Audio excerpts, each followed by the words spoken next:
Namaskar. Welcome to SP Swayamprabha live session day 5. To all the distinguished colleagues who are attending this from various colleges and universities all over the country.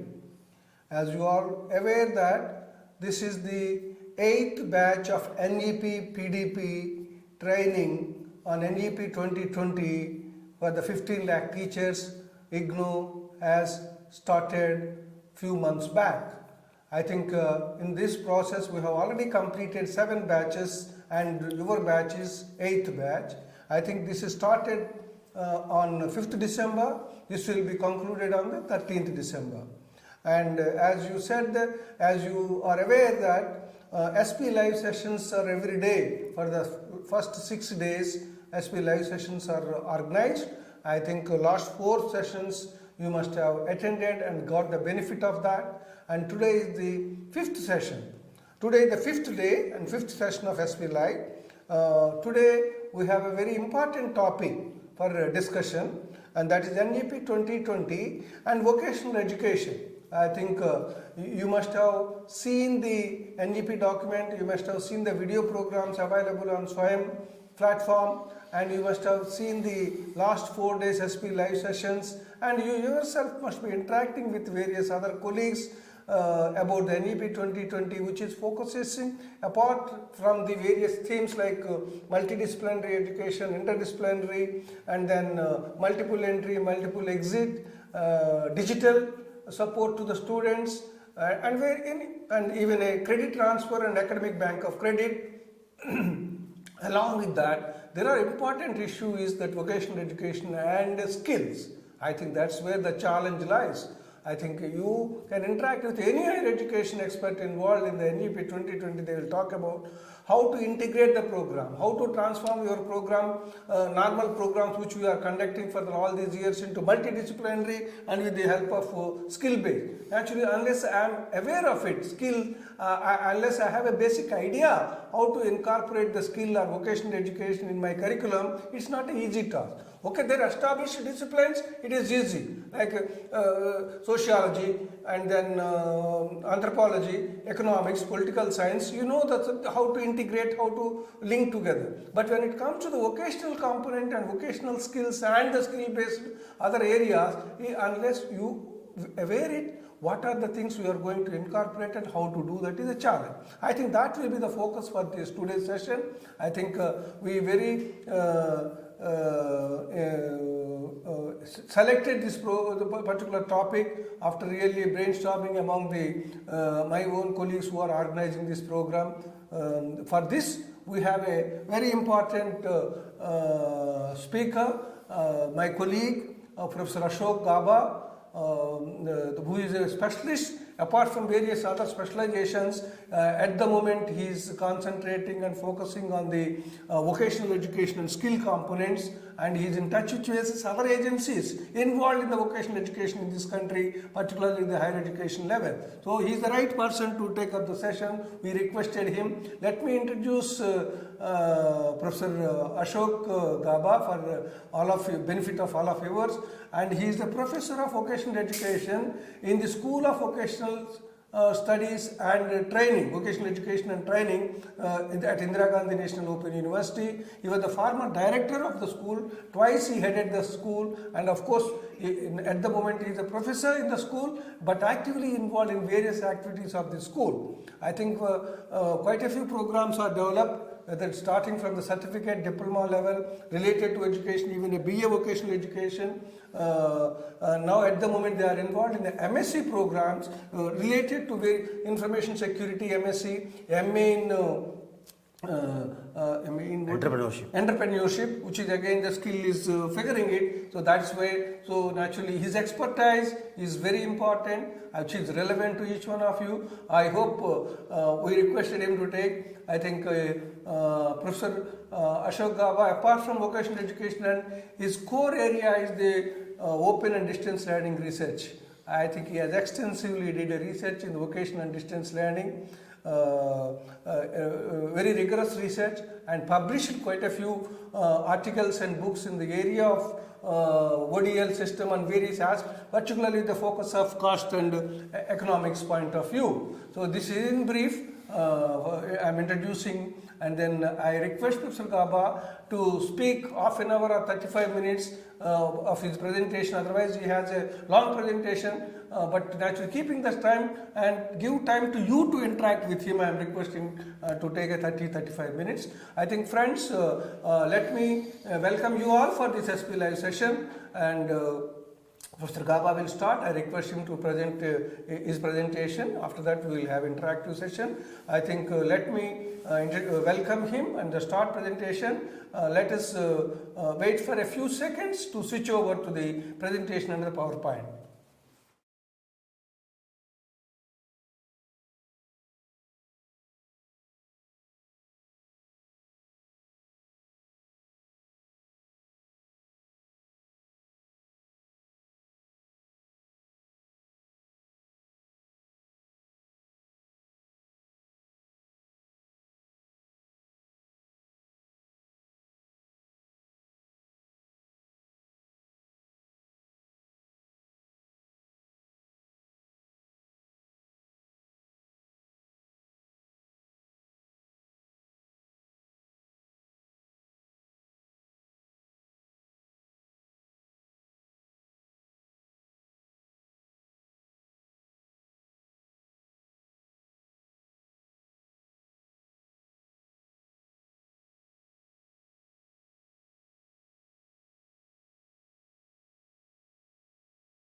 Thank you, Professor Murthy.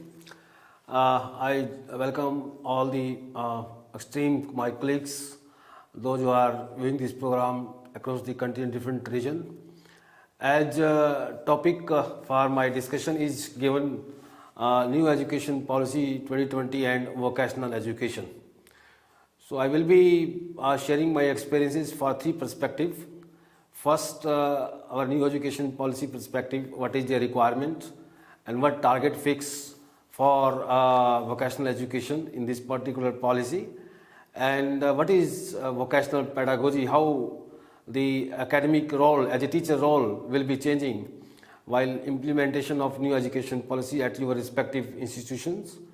And third part is best practices, what we have done, particularly in the field of vocational education, national and particularly our own IGNO and our School of Vocational Education perspective, what we have done recently on the basis of the new education policy concerned.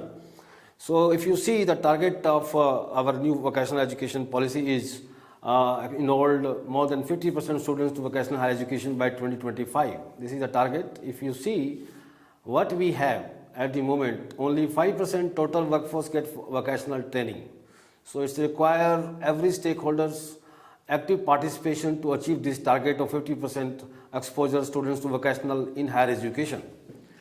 And if you see the policy further highlighted the beginning with vocational exposure at the early stages in middle and secondary school. That is already school education by CBSE and other state board of education already initiated and implemented this school vocational education. But if you see the higher education context is require quality vocational education will be integrated smoothly into higher education. This is a huge task, and we all, those who are here, to be play a very active role for achieving this target. But there is also some recommendation in the national education policy, that is national higher education qualification framework will be formulated, and it shall be synchronized with the national skill qualification framework to ease the integration of vocational education into higher education. It points out that higher education qualification leading to a degree, diploma, certificate shall be described by the national higher education qualification framework in terms of each learning outcomes. So it's a huge task. It is not the case at present what we are doing. At present we have a prescribed syllabus in our face-to-face teaching, and we are covering that syllabus, all academic courses, but when it will be implemented, then we have to scrutinize all the our syllabus and courses as per the National Skill Qualification Framework and National Higher Education Qualification Framework. But if you see the recently development, the policy further stated that we have to facilitate norms for issues such as credit transfer and equivalence through the National Education Qualification Framework. We all know policy. I think all stakeholders and all faculty must have gone all these policy documents. But this target for vocational education in the context of alignment with the academic courses is a huge challenge before all of us. The policy stated that we have to mandate relevant agencies to identify specific skills that students must acquire during their academic programs with the aim of preparing well-rounded learners with 21st century skills. We are preparing for this vocational education and skills integration of our curricula and syllabus for enhancing the employability among graduates, keeping in mind the requirement of industry and employer at 21st century skills. That is basically goal for this new education policy. Policy says that we have to focus on education more holistic and effective by integration of general and vocational education. As we are already doing choice-based credit system of UGC, you have some skill enhancement courses, and some we have employability and then language courses and course specific courses. Here in vocational education, we are not focusing only theory part. At the end of the certificate and diploma or whatever degree awarded in these particular vocational streams, the integration of the academic courses and as well as the vocational courses required to ensure the vertical and horizontal mobility of students and learners between academics and vocational streams. This is the scenario of the policy requirement. Now, what is vocational pedagogy? We know all these academic courses, face-to-face teaching, and we are teaching our all course-specific academic courses like economics, history, physics, chemistry, and so on. But how these vocational courses will be different teaching while we are taking academic courses? That is vocational pedagogy. Vocational pedagogy is a field of knowledge oriented towards vocational trades, occupation, and professions. There is a relationship between working life and the education system such that studies of work-based activity in vocational education is very much needed. Now, questions ये हैं कि आप teachers को अभी vocational जो courses हैं integrate करना है जो वोकेशनल प्रोग्राम से रिलेटेड. फॉर इंस्टेंस एक फिजिक्स का कोर्स है, एक हिस्ट्री कोर्स है. अभी प्रोफेसर मुर्ती सर ने हाईलाइट किया है कि इंटरडिसिप्लिनरी या multidisciplinary courses.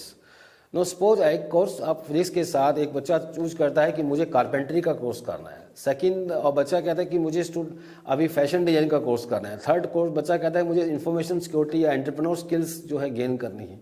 So keeping in mind the demand for that particular vocational streams, it becomes difficult to implement all the respective colleges and university. Therefore, this integrated or question bank, any course you can do from these vocational programs on the MOOC platforms, SWAYAM platforms, and then credit transfer will be then academic courses. Number one option. This is my perspective. And second, your own institution can start your vocational program as per the UGC or NSQF guidelines. What are these guidelines says? But before that implementation of the vocational education, you must understand the vocational pedagogy, what we are discussing just now. You see, vocational pedagogy is based on vocational skills in a workplace and societal context. It is not only vocational programs what we are going to design and we are going to offer as like textbook. No, it requires real life situation based teaching learning process where hands-on experiences or internship or project-based activities where skills to be enhanced. That is a major focus. There is a need for skill gap analysis at workplace. Suppose you are going to start any particular vocational course, it all depends upon your all geographical area, what type of skill required in this particular geography area where your college is located, where students are coming. But it is difficult. All state governments or industry have done some skill gap analysis, that reports available, and where we can decide, and UGC also identified some vocational trades where this program and courses can be implemented along with the academic courses. Then development of curriculum, that is DACUM approach is required while designing the particular program of vocational in alignment with the academic courses. And experts, workshop, etc. So real job experience to be given internship during the internship or apprenticeship, whatever students has been designed to get this particular vocational skill enhancement program. This type of analysis can contribute to the specification of the curricula decided by the policymaker. That is the basic point which we are going to discuss today in depth. Because what policy document says? Our new education policy, then we have a new skill development policy 2015, then we have regulations. Accordingly, you have to design the course. What is the course? The process identifying and appraising individual's level of function in relation to vocational training and job market.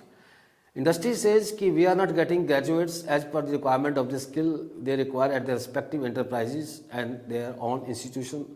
But if we see the training institutions or education institutions saying that we are covering all skills, what type of skills required by the industry. The huge gap between demand and supply of skilled manpower in an economy. Industry says that there is a shortage of particular skills, and they said that various reports available which referred that graduates had degree, they have a theoretical knowledge but not practical skill. They are not able to perform the skill what they have in their respective job performance. So assessment option required in this particular curricula and delivering vocational education program, it should be through open-ended written assessment or performance tasks to portfolios. That's why this vocational education curriculum and syllabus is different from the academic courses. And it is the responsibility of this particular vocational curriculum, and that is academic skills. You have to incorporate as a faculty when you are coordinating this vocational education program, and vocational pedagogy you are going to implement in these particular institutions. You should include academic skill, general speaking, communication skills, IT skills, then general workplace skills, that is job specific skills. What are the portfolio which has been given activity, the project and the written scenario, and these all skills to be linked with the curriculum and syllabus. And there is a lot of already existing different level of vocational program at the school level as by doing by NCERT and CBSE evaluating. In higher education, most of the education institutions like IGNOU or skill development specified university and public sector and private sector have adopted different approaches and different models while adopting vocational pedagogy at their respective education institutions. So vocational curriculum, when you are going to design, you have to raise the questions. What are the aims and objective of curriculum? Which learning experiences meet these aims and objectives? How can the extent to which these aims and objectives have been evaluated? How can these learning experiences be organized? These 4 questions to be raised by yourself while you are designing the curricula in this area of vocational discipline, any vocational trade. These 4 questions kept in mind. Now coming to these approaches of to VET curriculum, at whom is educational process aimed? Learners target groups you have to identify before adopting this VET curriculum approaches. What goals and qualifications are to be achieved, that is learning outcome. After getting the certificate, what learners will be able to perform a task when given at their respective job place. For instance, if somebody has my broken this chashma immediately, I immediately visited to shop and the technician said कि one आपका जो size में handle है वो ठीक कर दिया है, दूसरा नहीं हो पा रहा है. तो इसका मतलब ये हुआ कि उसकी स्किल्स पूरी तरह से 100% अचीव नहीं हुई है. सिमिलर एग्जांपल मैं देता हूँ कि आप गाड़ी 2 व्हीलर चला रहे हैं या 4 व्हीलर चला रहे हैं, आपका रास्ते में पंचर हो जाता है. अब उस रोड के बाईपास में साइड में देखिए एक मैकेनिक बैठा है जो पंचर लगा रहा है. उसकी कहीं ट्रेनिंग नहीं है, पर उसके पास स्किल है, वो स्पेसिफिकली जो उस पंचर को लगा के आपकी स्कूटर को फिट करके व्हील को आप ड्राइव कर लेते हैं. So there is a 2 type of different approaches of vocational education required. First, those who have skill, they require certification, and second, those who have skill but not fully evaluated. So evaluation is not like because we are a faculty from academic courses and we are evaluating our term and paper assignments or giving students A, B, C, D grade or numerical marking 50%, 60%. But there is a debate among the all vocational scholars. We require 100% marks, not 100%, at least 90%, 5-10%, which then students not getting this grading, he should be experienced on the job and then get 100%. So here in vocational, we require 100% achievement of the task what we have given, and not like academic courses. And what contents are to be learned. So theoretical courses and practical courses to be separated, and more focus if you see, that is in vocational education coalition framework, that is VQF, Vocational Qualification Framework, and some countries Skill Qualification Framework, and we adopted the National Skill Qualification Framework. We will discuss in formal discussions. So what teaching method and aids are to be used? Real life situation based learning, and you have to give demonstrations, project based, and this is vocational pedagogy what we discussed just now. How is the result to be tested? We have already discussed this point. These 5 questions to be raised. Now, the characteristics of vocational curriculum focus on transferable skills, vocational interest, and workers' characteristics and behaviors, and academic abilities and potential. This leads to learner style, because learner style is also learning style different from learner to learner. We know whether it is academic courses or vocational courses. Learners have some learners have more interest in vocational courses less than in academic, and there is also research says that most of the learners have academic interest but less than in skill. So this different heterogeneous learners background, we have to see learner styles and work aptitudes and abilities and suitable employable alternative. Suppose one course he has done some particular course, not able to perform, and he should be ready to adopt the other employability skills and available within this particular course program. We will demonstrate this experience here. Now coming to this particular course of the role of the vocational teacher or trainer, that is the most important part. First, when you are involved, because it is role require every teacher across every discipline, because new education policy is focusing on interdisciplinary and multidisciplinary. First, you have to list a task in relation to each competency. Any program, any vocational curriculum which you are developing, you have to develop the competency and skill component. You have to design a format for presenting the breakdown of tasks into competencies, break each task into component of knowledge, skill and attitudes. You should identify social skills. What are the social skills required for the task, and state each component in terms of measurable learning outcome. These are the basically experience of our vocational curriculum. Now what we are doing, what is the present scenario and best practices in vocational education in general and School of Vocational Education IGNOU, what we are doing. You see, at present, National Skill Qualification Framework, and now there is one document where recently Ministry uploaded, that is National Credit Framework, because vocational education, academic courses, then conventional teaching, then ODL, online teachings, different credit framework were there. Now the committee appointed by the Ministry of Education, Government of India, come out, they one document, they submitted their report, that is National Credit Framework draft is there. Then who is evaluating and regulating authority for a vocational program? There is National Council for Vocational Education and Training. Earlier it was National Skill Development Authority, at present National Council for Vocational Education and Training. Now see, national, as New Education Policy 2020 referred, there will be a National Higher Education Qualification Framework, and there 2 draft documents are there at present, National Credit Framework and earlier National Higher Education Qualification Framework. These 2 drafts document clubbed into one, that is called National Credit Framework, which has been uploaded by Ministry of Education web page, where they are inviting any suggestion and comments before implementation in this particular document. Now UGC and AICTE other regulations, tomorrow it may be others. So these are the scenario at present, regulatory framework, whether academic or whether it's a vocational higher education is concerned.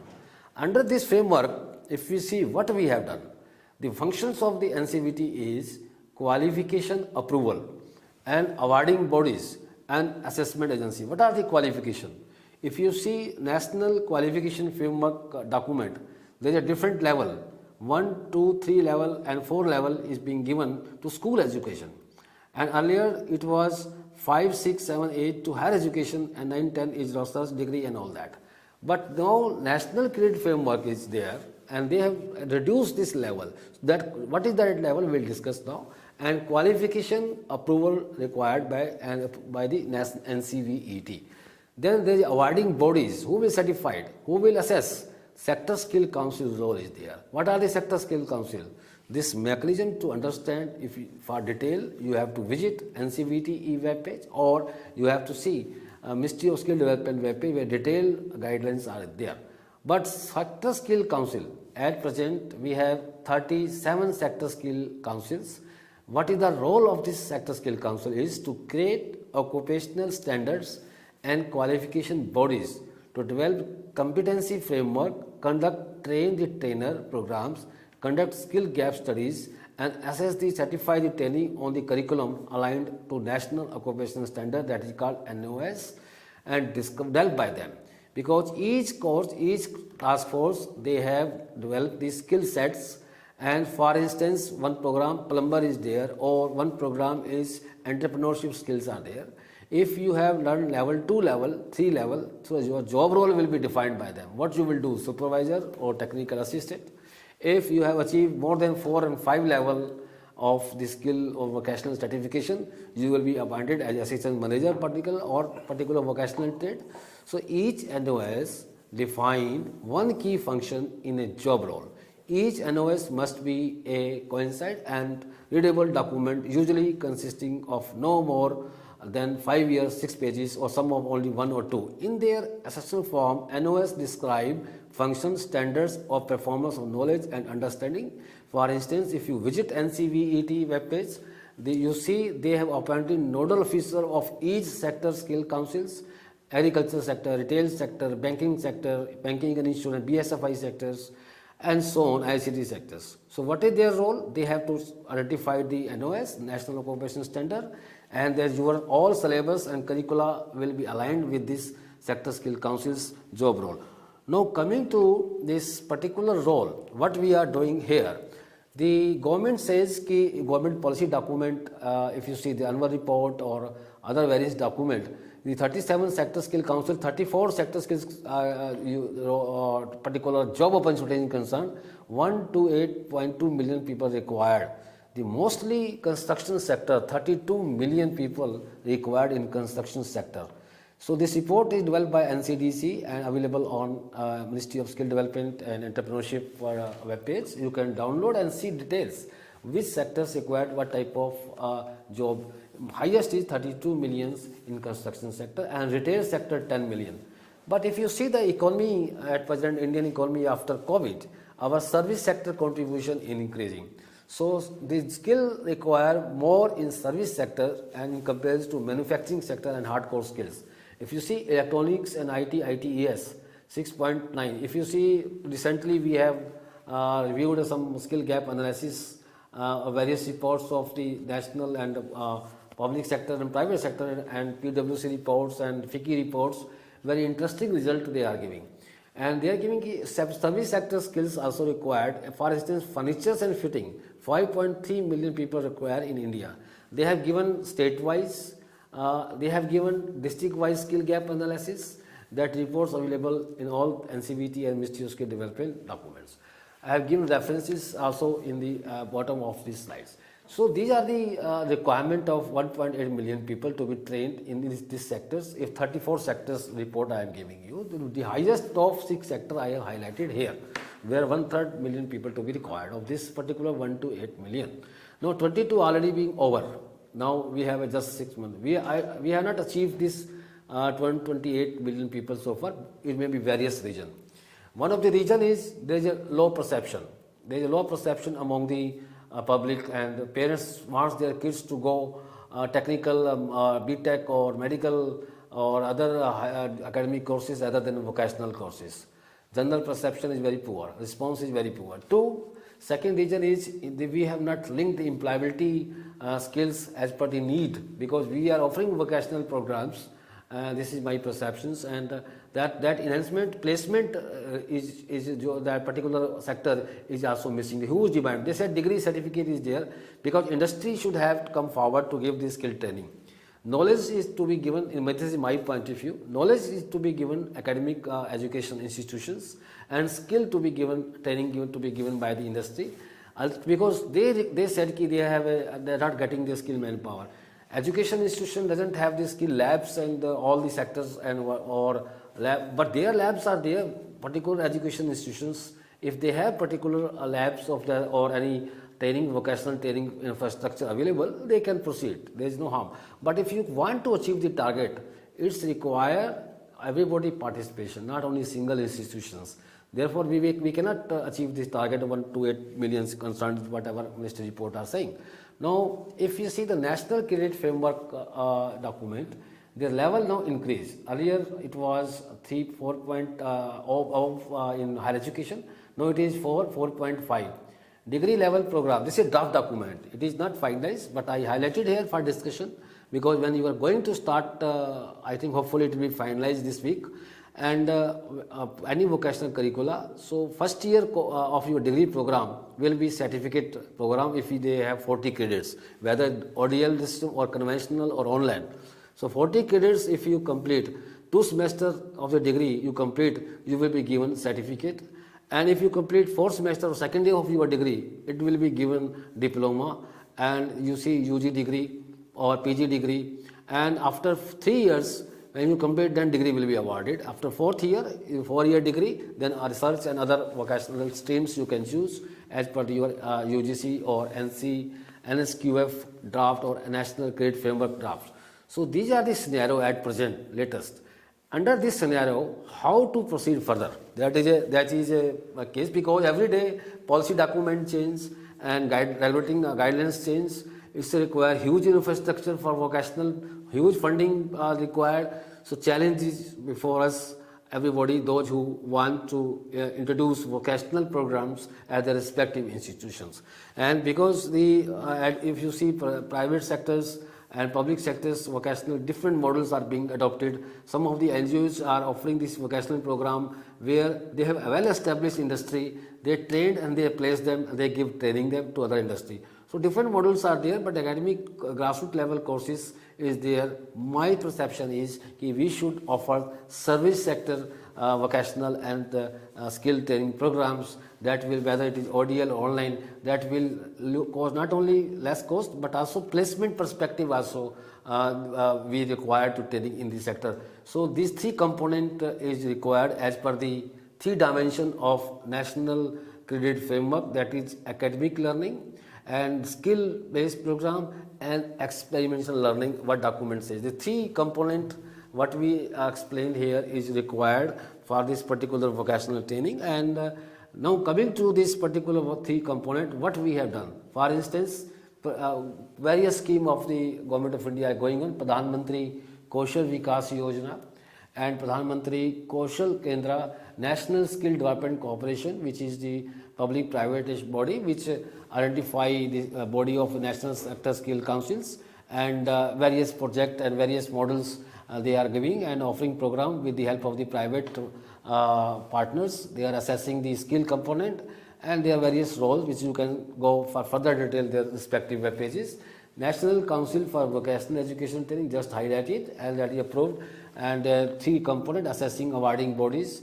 Then Jan Shikshan Sansthan, the National Institute for Entrepreneurship and Small Business Development, that is government body also offering the skill based vocational program, and Indian Institute of Entrepreneurship and Director General of Training DGT, where they are giving non-workers and non-formal worker training program.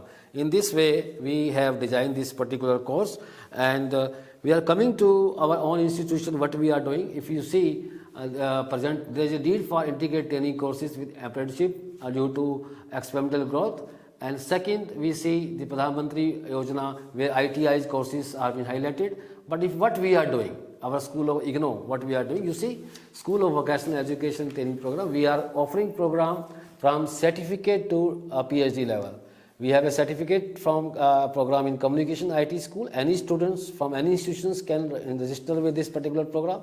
Certificate in fashion design, that is also offering very well, and all sector, although it is not aligned with the as per the NSQ of level 4 or 5, but we have involved the industry and faculty while designing the curriculum as per the requirement of the level 4 or 5. So advanced certificate in information security, diploma in BPM finance, and you see our postgraduate diploma in information security and PG diploma in informatics sales management. Recently, last 2-3 years back, we have started this degree program, Bachelor of Arts Vocational Studies, Micro, Small and Medium Enterprises. Most of the students have diploma certificate and things, but they are not having the entrepreneurship skills. So we want to create a startups person more in our economy, so that can not only help their economy but national economy as well. So they can employ people, others, rather than they are giving the job by themselves, they are searching. So this focus of this particular program is there. We have a post-graduation, a master level science program, information security, and 33% of the total budget of any public sector, private sector going these days, information sector, latest data of what happened yesterday release, we see the threat of the cyber security, information security is facing everywhere, of the national security concern or public sector, industry security is concerned, and there is also Master of Entrepreneurship program specialization, training with trainer, we designed this particular program, and we are also offering vocational education program, PhD, that is vocational education and training. Now, how to we are creating the skill component? You see, this Master of Science Information Security program, we included skill components, security analytics and project management and incident response, data science analytical skills, soft skills, and post management cases, because these cases are increasing day by day. Now, how they deliver? For instance, skill evaluation. We have included this particular fashion design program recently, and we adopted our blended training approaches. What are the skills? Industry required skill, creativity skill in fashion design program, communication skill, swing skills, visualization and sketching skills, entrepreneurship skill, and in-depth knowledge of fabric. We incorporated all these skills in our syllabus curriculum while delivering the program. We developed our own courses, self-learning material, distance learning and online platform, and how it has been evaluated. You see these slides. This is online program evaluation going on, live session which was taken yesterday, where all students were present. They opened their camera, 20 students in each batch and 30 students sometimes when students number is high. They opened their cameras. We asked them to perform their task. At the end of the session, they were able to complete that task. In this way, we identify with the help of my expert colleagues in the particular fashion design apparel sectors, and their skill level evaluated, and all the self-learning material uploaded over e-Gyan Coach webpage. And it is also being one part, that is pattern making, also being offered MOOC, that is SWAM platform. This is experimented with 2-3 years last year, which I have been opportunity to coordinate this particular program. Now, coming to this particular face-to-face evaluations, you see, we have adopted blended approach. Regional center of our IGNO conducted the workshop. All the students are doing and performing this task after during the practical. So we asked them to bring the raw materials. They were able to perform. These are live pictures what we have shown you. So these are the two skills components programs which we have recently launched in School of Vocational Education. This is a huge enrollment is coming up of this because of the employability, and some students start their startups. During COVID, the program was launched, and first student, he or she made it our this mask. And then in the next training programs, she was able to make this all apparel sector designing in school, and this way we completed this particular course. And you see on the sport evaluation, the student is there, and this is the yesterday practical which we conducted school. And on the sport, I took screenshots. Let me show to the programs. Which program? This is certificate in fashion design program, which I am coordinating. My colleague, academic associate fashion design appointed, and she is helping me. So we designed the content, skill, and audio component. On the spot evaluation done, camera on, and she performed. So in this way, we achieved these skill sets, and this is not required any this particular course center or industry expertise to see. Industry then evaluate whether she has skill or not while recruiting. That is my model, and this is one more student. She has completed her task in fashion design. This is, I think, a brief what we are doing and what we have presented in our course of action. Thank you, Dr. Murthy.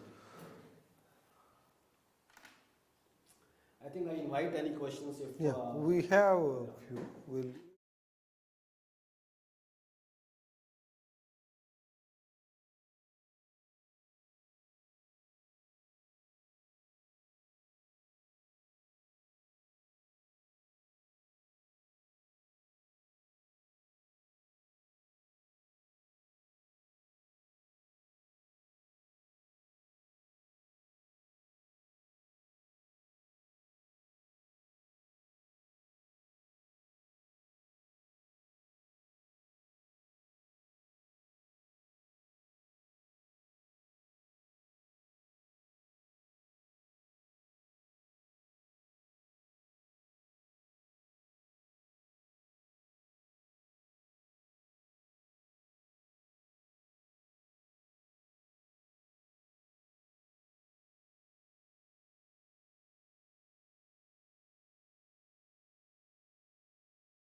can start. Thank you, Professor Ashok.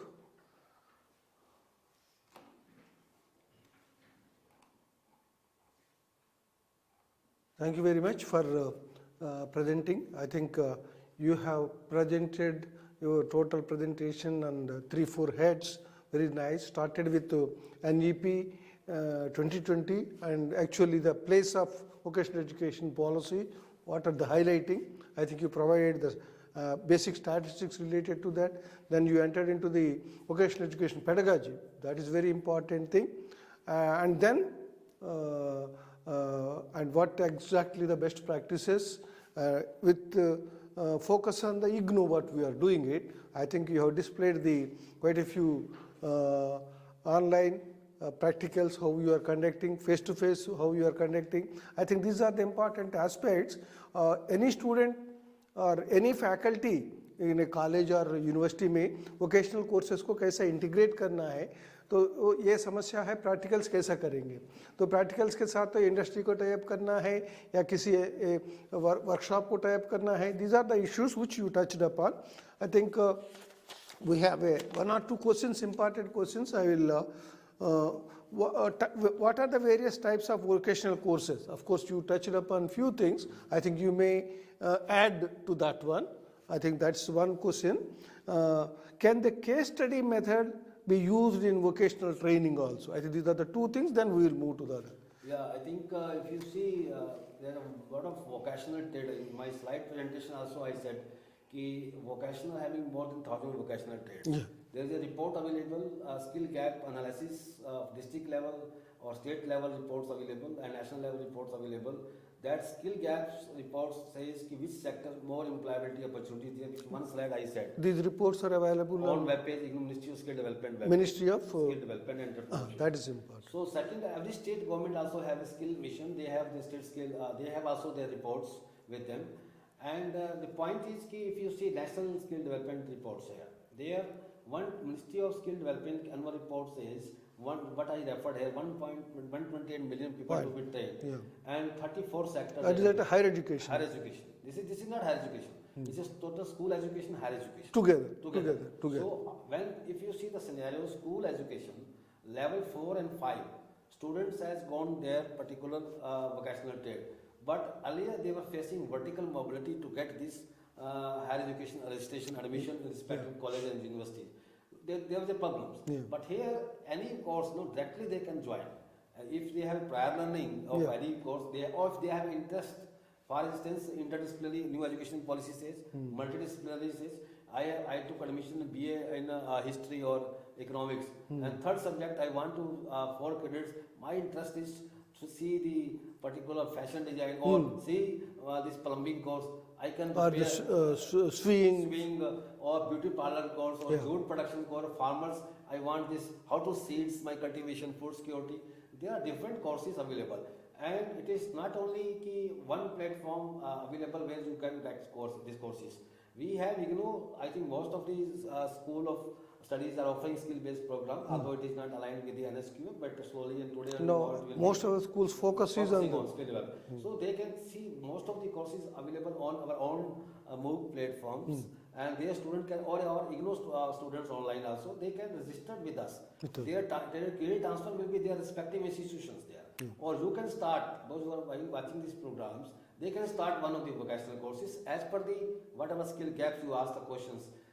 Trade sectors, entrepreneur sector, food security sectors, and there are IT sectors. वो report देखने से उनका clarity ज़्यादा आ जाएगा. There are a lot of, but I think I will suggest them they see local report as well. Local report. District skill development Sankalp project में जो is also working on that, and you can get this report of your district statistical officers so there. You see local level what type of skills their requirement. तो उनके local में क्या skills की ज़रूरत है, तो naturally they can add in the curriculum.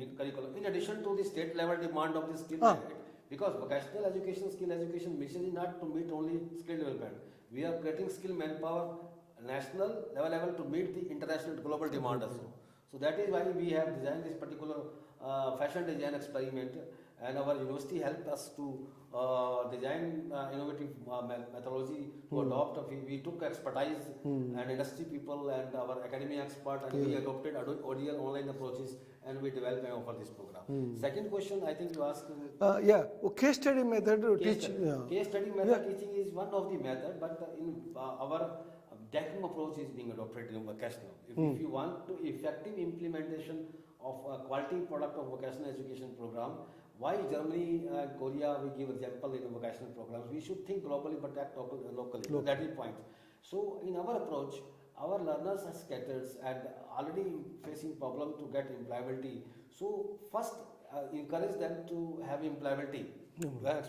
Some learners are very good while performing rather than learning in books and text materials. So let them doing. They are good in doing. So let them perform. Then see where they have a gap. Then curricula, whatever we design. I think Professor Gaba, what you said is आप एक BA कर रहे हो, कोई programme कर रहे हो, साथ साथ में जितने सारे स्वयं में ऑनलाइन में जो vocational related skill related courses है वो करिए जो इंटरेस्ट है, वो भी कर सकते हैं, अपना भी कर सकते हैं. क्रेडिट ट्रांसफर तो है ही.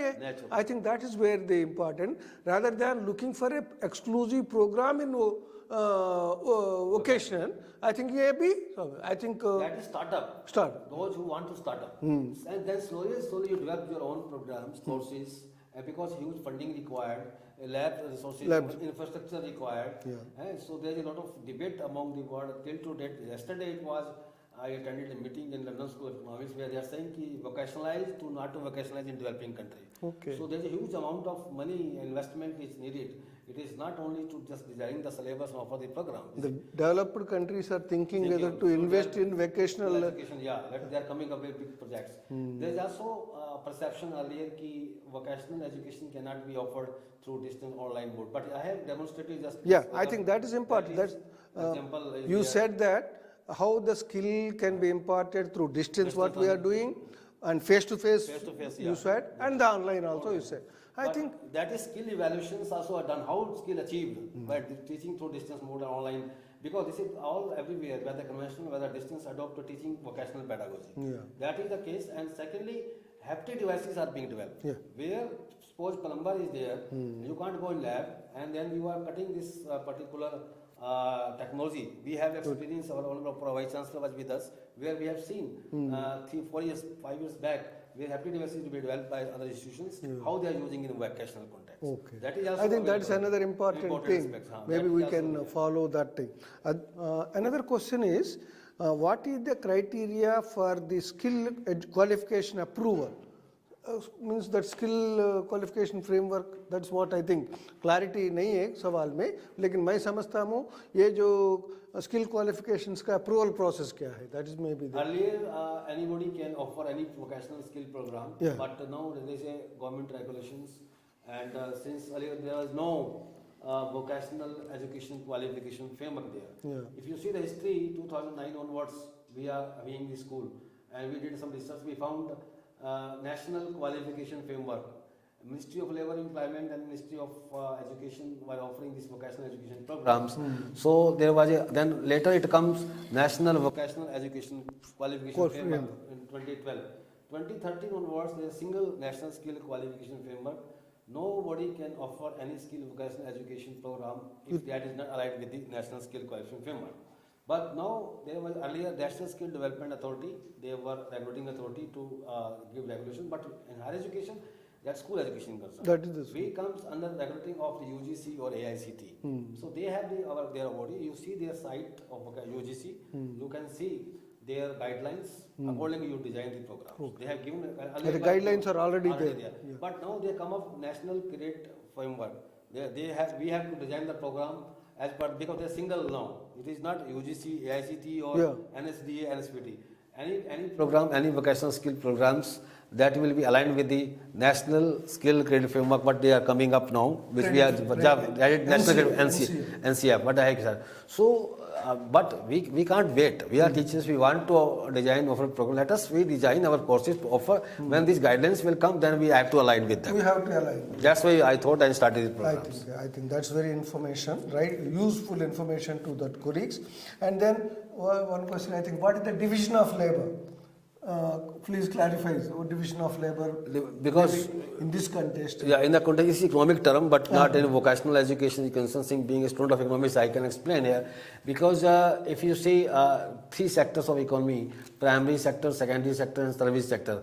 And manufacturing sector, because the hardcore skills required, lot of cost construction is required, and then there's a different. Why national skill qualification framework come? That is because of level 1, 2, 3, 4. If you have skill, then that is level 2 or 3. Yeah. Then you will be given some assistant supervisor or assistant technical assistant, something like. And in different job roles, that is sector skill council has come up, and he has given different job roles, different levels.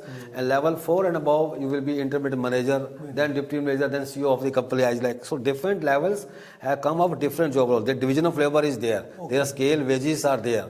Worker, non-worker, illiterate, or That particularly in the context of skill level. Skill Level. skill. In the context, when we are discussing here in vocational education, we are not discussing in the context of economic terms That's here. not needed. That's it. But division of labor, industry required ki prior learning. Somebody has good skill. I have given reference. That's what you refer. Yeah, I referred ki somebody has good skill and he is able to. उसको assess करो, prior learning को assess Yes, you see in the market, if you go in any rural area or anywhere, somebody's open shop and they can repair good vehicle repaired in comparison to most of the organized diploma holder for technical. But he has knowledge, but he is not having organized way training. वो certification Certification. Yeah, that's why if he has a numerical ability, then he go and join these school colleges, and then at the whatever he is having skill, join other vocational courses, enhance his skill. पूरा add कर दो, पूरा add करके he will be a good maybe ये certificate diploma को pass. Prior learning so test करने के बाद वो 4 लेवल या 5 लेवल पे आ जाएगा. That's a good response, Professor Ashok. We have one more question. I am not able to read it clearly. What basic skills can we provide to an ATL learners up to grade 12 something? ATL means what? That is requirement of the industry. Yeah. Industry said कि I pointed recently we had experience one person joined as a plumber. Our minister recently visited here. Okay. So then he helped to construction worker, mason, and then electrician, plumber. Then he learned all these skills. So where he specialized. So companies see that he is having a skill, particular electricians, let him do some more work on that particular trade. So it all depends upon the trainee, what type of vocational training he or she has, and industry see at the time of recruitment whether she has the required skill or not.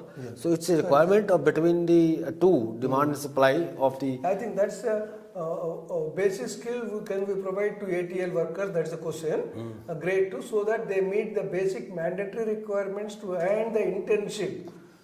Yeah, you see the sector skill councils level curricula that is available NSDC web page. Level 1, what they have identified job role, what type of skill to be delivered at ATL. Each level. The specific particular questions what I am giving there. Yeah, there is available. If you go in NCDC web page, Sector Skill Council, they have a National Occupational Standard, Construction Sector Skill Council. Because there are different agriculture sector skill council, retail sector skill council, banking sector skill council. So construction sector skill council, they have given level 1. The industry has to see what type of skill he is having. He is a beginner, give level 1. If he is number 2, he is having some knowledge but not able to perform, then give the skill component. Then third, attitude, skill, knowledge and attitude. The 3 component, then he level 2, level 3. In that way, he will enhance the certification and a lot of expertise, lot of models available. I think I can't report all these in half an hour. But they have to. They have Construction Sector Skill Council or NT report and all of FICI reports where they have given prior learning experiences.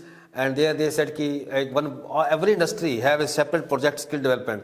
Some of the big 4 companies having CSR head, they are investing in skill training. They are giving to recruiting people. They are giving training. And best example I have seen construction sector L&T, and they are giving training project and a lot of people coming for laborers and they trained them. Now they are getting lessons. Recently they promoted. So these are not reported of the best projects. But on ground level, public sector, private sector basically is giving unorganized sector training in vocational education, and organized sector, state government, district level training is on some of the NGOs, NIOS and CBSE and with the help of passive Pandit Subdalal Institute of Vocational Education up to level 4, 3, they develop some curriculum, they develop some self-learning material, and they also develop the vocational pedagogy. Our school also involved vocational pedagogy for the teacher trainers, and these are the courses and core So programs. there are many things that are available. Maybe dissemination, information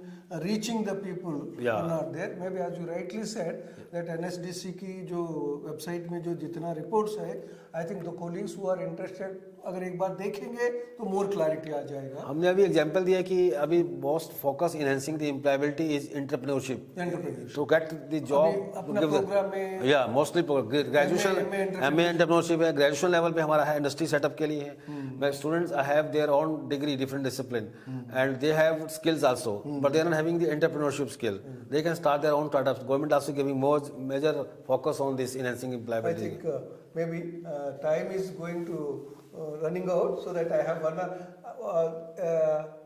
Please to highlight the integration of vocational education with general education at CBSE schools.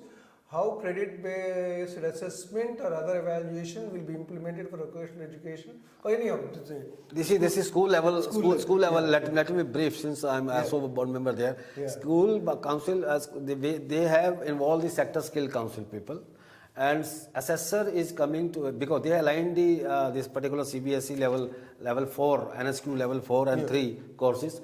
Past project I am giving experiences where they appointed industry people for assess this skill, and general part as per CBSE rule regulation they were doing it. Similarly, NOS and IGNO, we are offering program through ODL mode, online mode. So we have not recently, I think efforts are going made IGNO and NOS. We get the NCVT awarding body and assessing body, and I think announcement already there. So we will be evaluating others also. So assessment our own model. So NSQF level 4 and this all different. I think I said heterogeneous model going on vocational education. You have to choose. I share my experiences in my organizations as per the IGNO norms and IGNO guidelines and our own regulations, and accordingly we design this program and offer.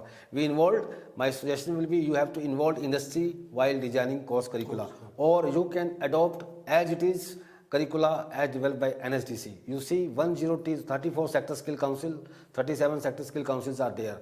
Download the curricula available online. That will be implemented useful for school. Yeah. Higher education. Higher education, you have to follow UGC guidelines. UGC guidelines, that is also linked with the this NSDC, because no single window system will be coming up after National Credit Framework. So we are hoping. What your suggestion is for higher education teachers, vocational point of view, UGC का guideline देखिए और NSDC का curriculum उसे align करके बनाइए. उसको continuity में ला सकते हैं. So two options हैं, either you develop your own courses, we are repeating, or adopt any courses what you are any other institutions, move platform, IGNO programs, your student can enroll in IGNO programs. आपके तो IGNO programs को पूरा list बताया. हाँ, और भी है 21 school of studies में हमारे other schools also कर रहे हैं. Tourism है, journalism है, agriculture है. So these are the courses we are offering. Thank you, Professor Ashok Gaba, for your very detailed and presentation on the vocational education with examples and with the data. I think that's the more important point. I think बाकी आप लोग, as you suggested, go through the NSDC reports which are available on their website. Yeah. And then UGC का भी पढ़ लीजिए क्योंकि UGC is important for higher education. Higher education. तो आप वहाँ पे देखेंगे, you may derive the inputs from NSDC reports. Yeah. उसी को continuity में upgradation में भी देख सकते हैं. I think as you rightly said, जब भी कोई कोर्स आप हायर एजुकेशन में सर्टिफिकेट या डिप्लोमा लेवल पे विजुलाइज करके डेवलप करना चाहिए, वो कंसर्न एक्सपर्ट्स को फ्रॉम इंडस्ट्री और एनी अदर एजेंसी बुला लीजिए. But two skills are very much needed, employability skills. I think everybody should offer employability skill in all across respective programs.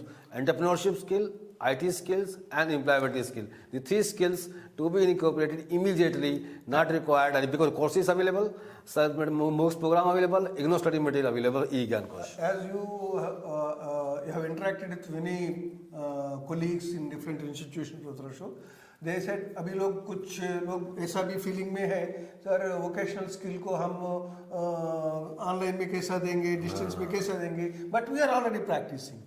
and you are successfully practicing. I think that's where they should derive the confidence rather to skill component or vocational ho, any other job skill ho, it can be imparted through distance, it can be imparted through online, it can be imparted through face to face also. While designing, you have to integrate the things and design accordingly. I think that's a very, very useful presentation, and various number of issues he has raised it, number of suggestions he has given it, practical suggestions. I think that will be useful to you. Friends, before we conclude, let me say that quite a few colleagues are asking for the this from this batch for the examination ko abhi khulla nahi, examination window nahi. I think today is the 5th day, examination will be open tomorrow evening or certainly day after tomorrow morning, that will be open, not before. So first 6 days में examination होता है. आप लोग to be ready either tomorrow evening or day after tomorrow morning. This window will be opened on the SWAYAM platform where you have the resources.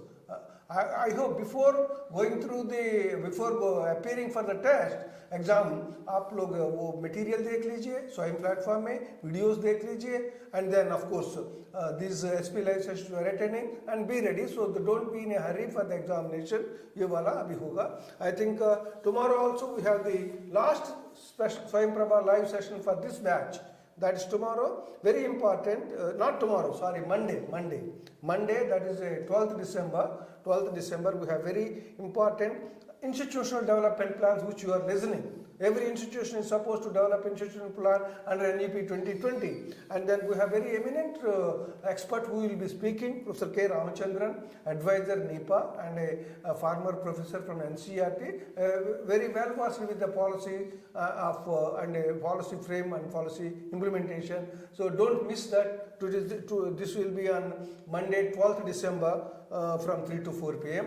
With this, let me thank all of you for interacting and for listening carefully, and a special thanks to Professor Ashok Gaba from the School of Vocational and Education and Training and the Indira Gandhi National Open University. Thank you, Professor Ashok. Thank you very much.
I'm Sudeep Jha.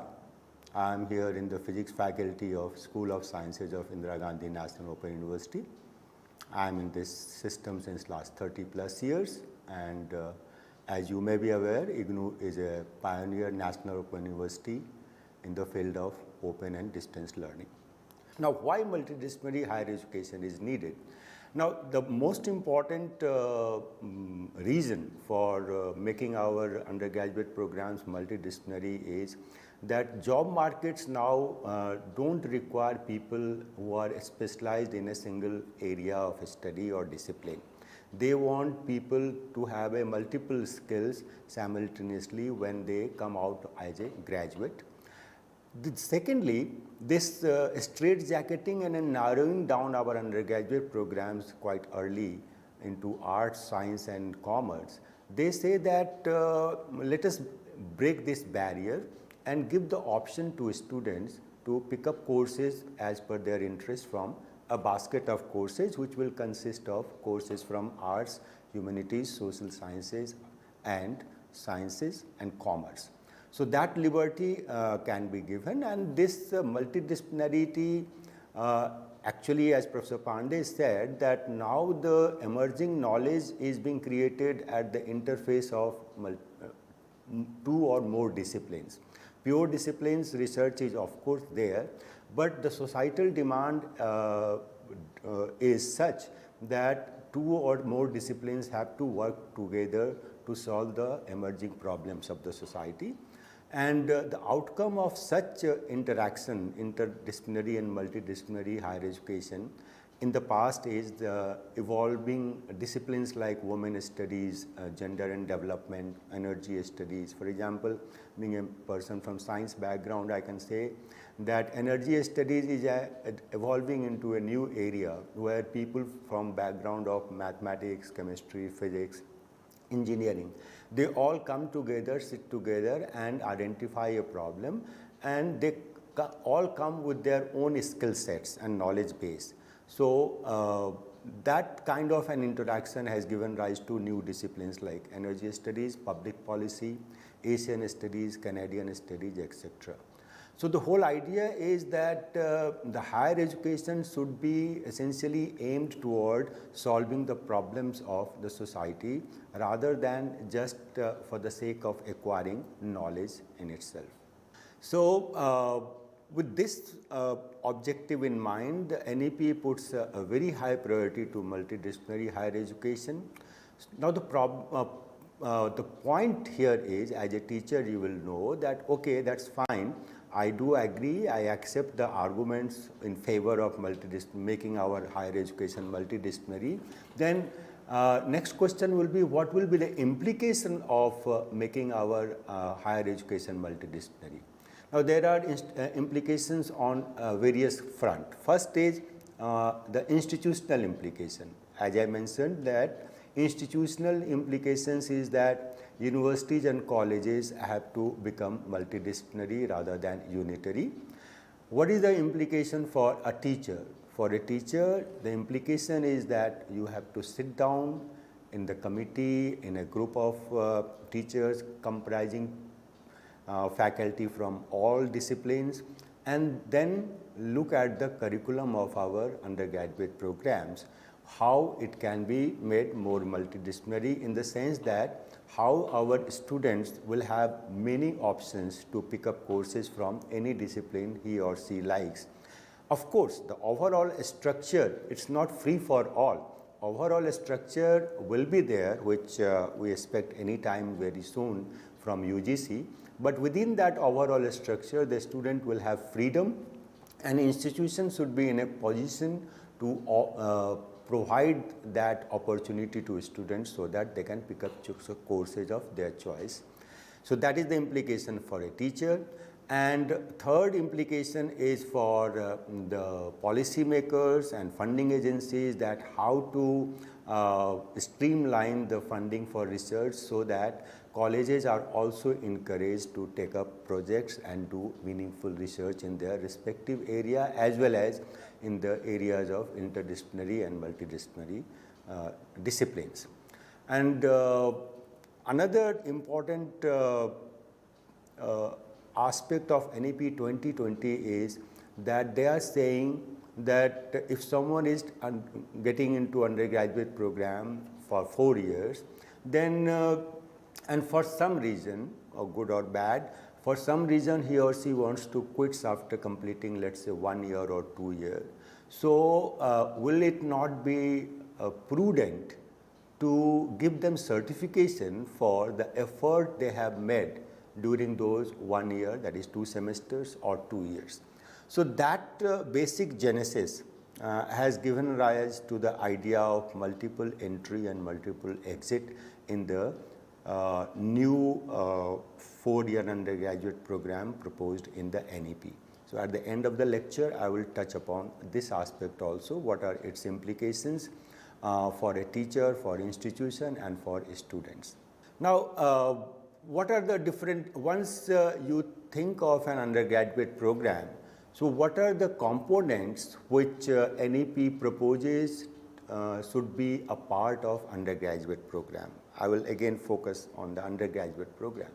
So these are the major components of any undergraduate curriculum which NEP thinks that universities should think and work out a structure for their undergraduate program.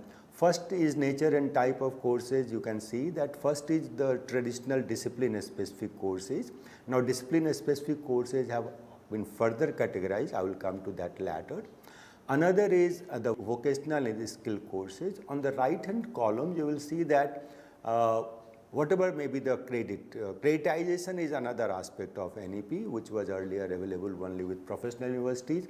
IGNOU is an exception. IGNOU as an university started this credit system way back since its inception. So I will come to that also later.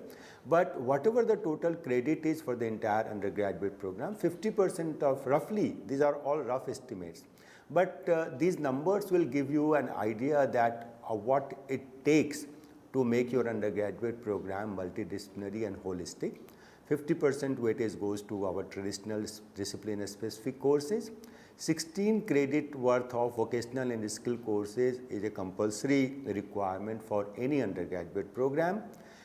Third category and component of this new multidisciplinary holistic undergraduate program is life skill courses, environmental studies, value-based courses and global citizenship education. So this is a new component which was earlier missing from the structure of most of the undergraduate programs in our country across the universities.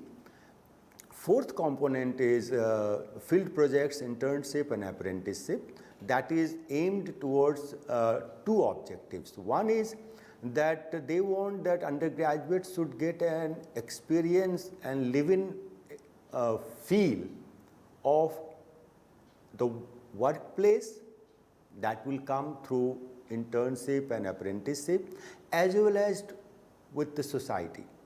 As on date, by structure, no undergraduate program envisages except for say bachelors in social work, where they have this component as a compulsory component for students to visit the sites and society. But now the NEP requests the higher education institution to make it a compulsory component so that our undergraduates are exposed to the field of work where they will enter in the future, as well as they have some feel for the society, particularly with massive urbanization across the country. Our large segment of student population at undergraduate level have no exposure to the actual hinterland of our country. So that can be incorporated, that must be incorporated by way of field project, irrespective of the fact that the student is pursuing science, arts or commerce or social work. It's not necessary that field work for a science student has to be related to that. That leeway will be given. The intent of this component I have explained just now. And fourth is, of course, if you are planning to have a 4-year undergraduate program, this 4-year undergraduate program incidentally has an exit after 3 years. That I will discuss at the level when I discuss multiple entry and exit. So in the nutshell, these are the 5 major components of holistic and multidisciplinary interdisciplinary undergraduate program as it has been envisaged in the NEP 2020. As a follow-up to NEP 2020 policy document, there had been certain draft documents from UGC. So this listing I have culled out from those draft documents. The final document is still awaited. I hope it should become very soon. But these major components are the NEP vision, which has been translated into a kind of a document for discussion among teachers and higher education policy makers. So the next is what is the typical structure?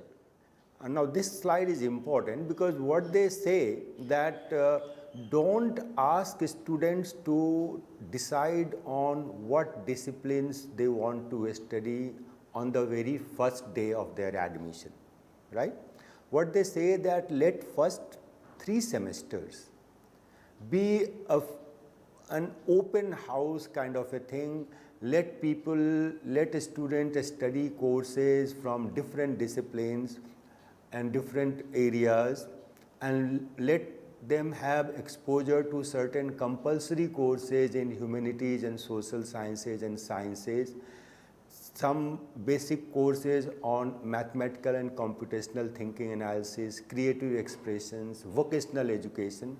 Now once they are done with this, and at the end of 3 semesters, that is 1.5 years, then ask them that what are the disciplines you liked, you feel more comfortable about, and you would like to major in a discipline. So see, here the flexibility and the choice to the student is huge. Once he or she has spent 3 years, 1.5 years, sorry, with the institution, then only he or she has to make up his or her mind that what disciplines now they will like to study in detail, meaning thereby they will like to have more credits in that discipline. And that comes at the stage of 4th, 5th and 6th semester. After 6th semester, they can exit with a graduate degree, and if they have certain achievements in terms of performance, then they will be allowed to pursue 4th year, which will be quite research oriented, and they can go for 4-year undergraduate program with research as well as honors. So honors and research degrees will not be open to one and all, depending upon your performance in the past 6 semesters. You will be either allowed or given an honorable exit with an undergraduate degree in your hand with minor and major disciplines. Now, these are little complex nomenclature they have adopted. It's just a matter of getting into those documents.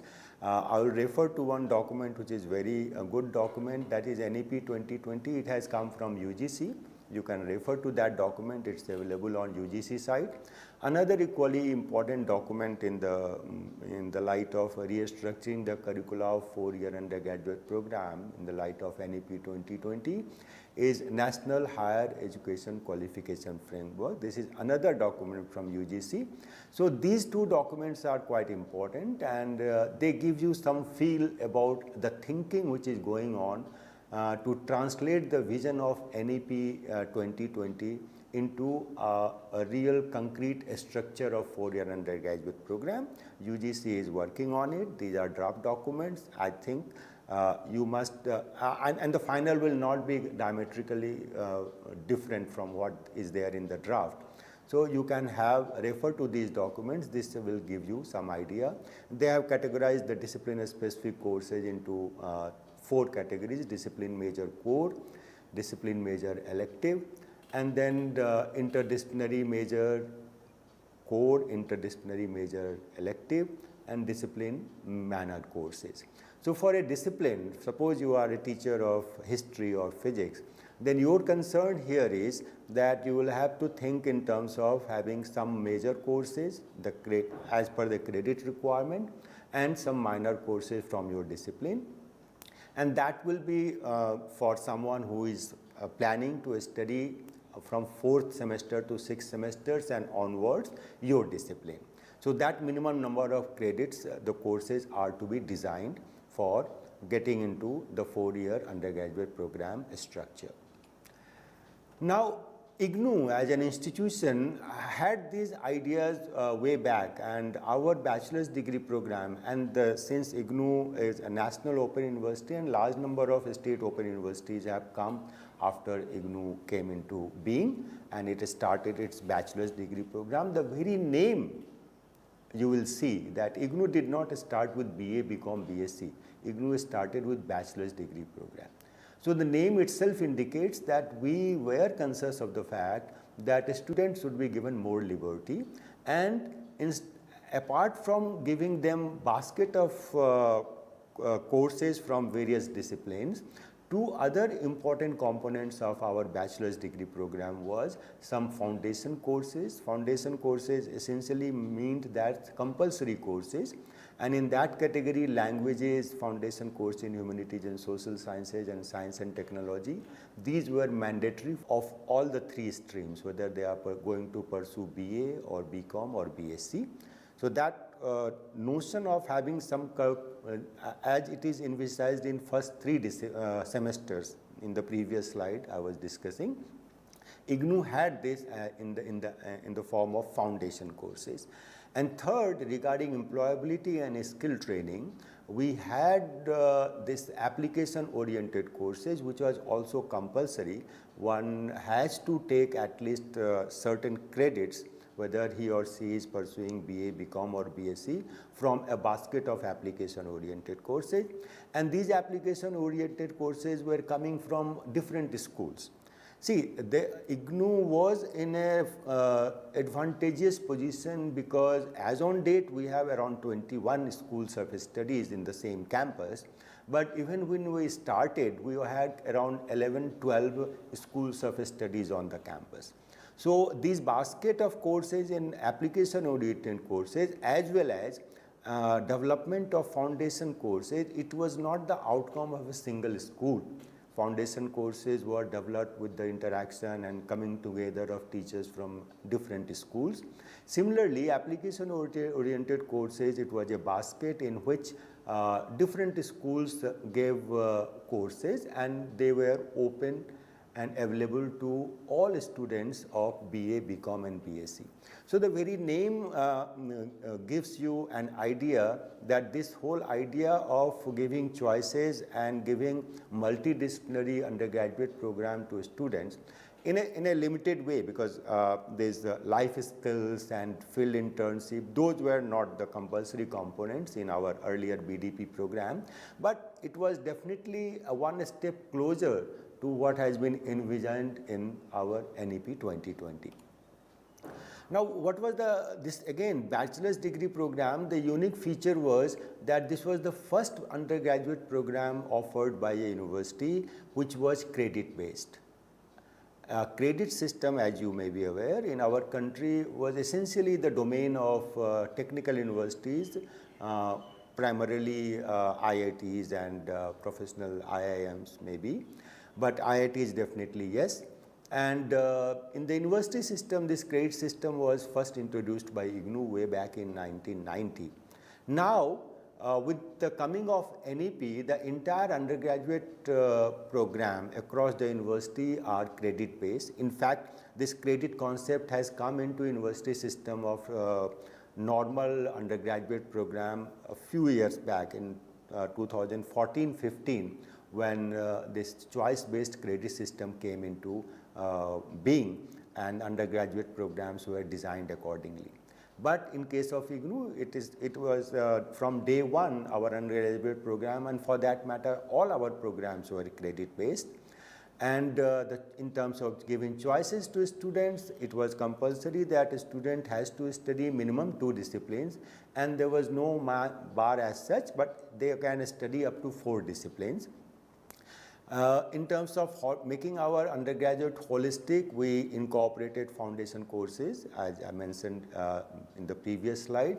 For employability, it was addressed by making AOC compulsory for all students to take, and all open and distance learning programs are very flexible in terms of space and time.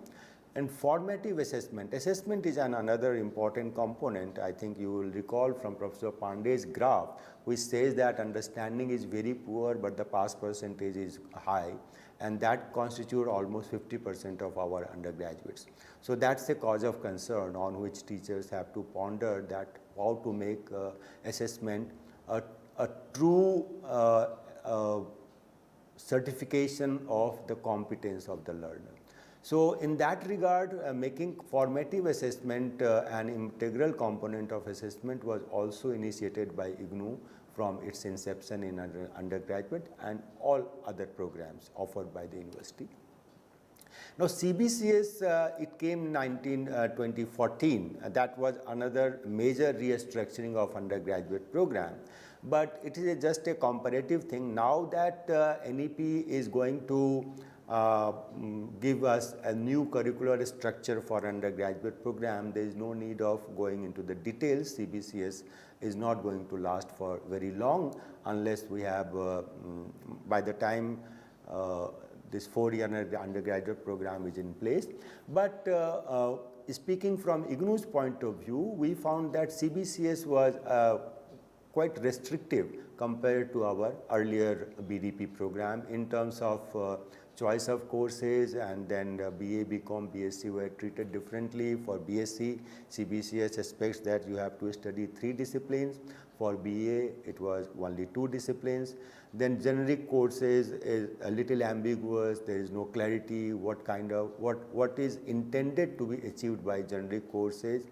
And for 3 years duration, you have honors program also, and BA, BCom, BSc General also with different credits. And skill courses have been there, but there is no clarity that what is the intent and how one should develop skill courses, what learning outcomes are expected of the skill courses. But that's besides the point, because CBCS is going to go very soon.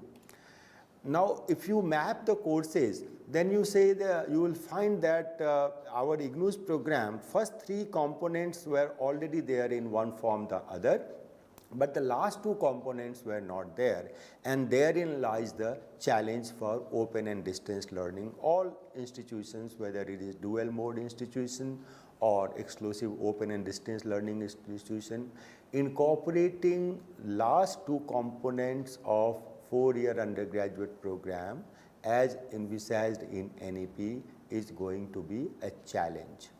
Why? Because ODL, by its very structure and nature, handles large numbers. And unlike conventional face-to-face teaching institution where there is a definition of teacher-student ratio, in ODL system, unfortunately, that definition is yet to come, because the core faculty is normally quite low, and we teach with the help of large group of teachers across the country in higher education system who work on our behalf as academic counselors.